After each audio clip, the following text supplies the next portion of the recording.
ഗാസയിലെ നിർണായകമായ റാഫ ക്രോസിംഗിന്റെ നിയന്ത്രണം ഇസ്രായേൽ പിടിച്ചെടുത്തു.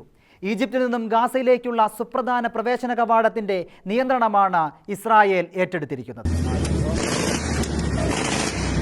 ഈജിപ്തും ഖത്തറും മുന്നോട്ട് വെച്ച വെടിനിർത്തൽ കരാർ സംബന്ധിച്ച ചർച്ചകൾ പുരോഗമിക്കുന്നതിനിടെയാണ് ഇസ്രായേൽ പ്രതിരോധ സേന തന്ത്രപ്രധാനമായ നീക്കം നടത്തിയിരിക്കുന്നത്.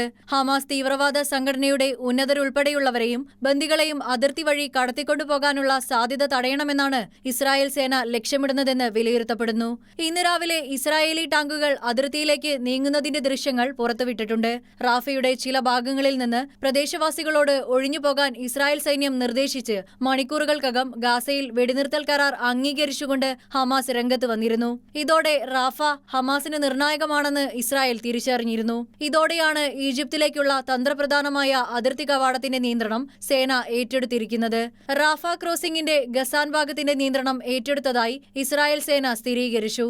യുദ്ധം നിർത്തില്ലെന്നായിരുന്നു കഴിഞ്ഞ ദിവസം ഇസ്രായേൽ നിലപാടെടുത്തത്. യുദ്ധം നിർത്തുകയും ഇസ്രായേൽ സൈന്യം പിന്മാറുകയും ചെയ്താൽ എല്ലാ ബന്ദികളെയും മോചിപ്പിക്കാമെന്ന ഹമാസ് നിർദ്ദേശം ഇസ്രായേൽ പ്രധാനമന്ത്രി ബെഞ്ചമിൻ നെതന്യാഹു തള്ളിയിരുന്നു. 130-ലേറെ ബന്ദികൾ ഗാസയിലുണ്ടെന്നാണ് ഇസ്രായേൽ കണക്ക്. കഴിഞ്ഞ മാസം ആദ്യം നടന്ന സമാധാന ചർച്ച പരാജയപ്പെട്ടിരുന്നു. International desk, Shekinah news.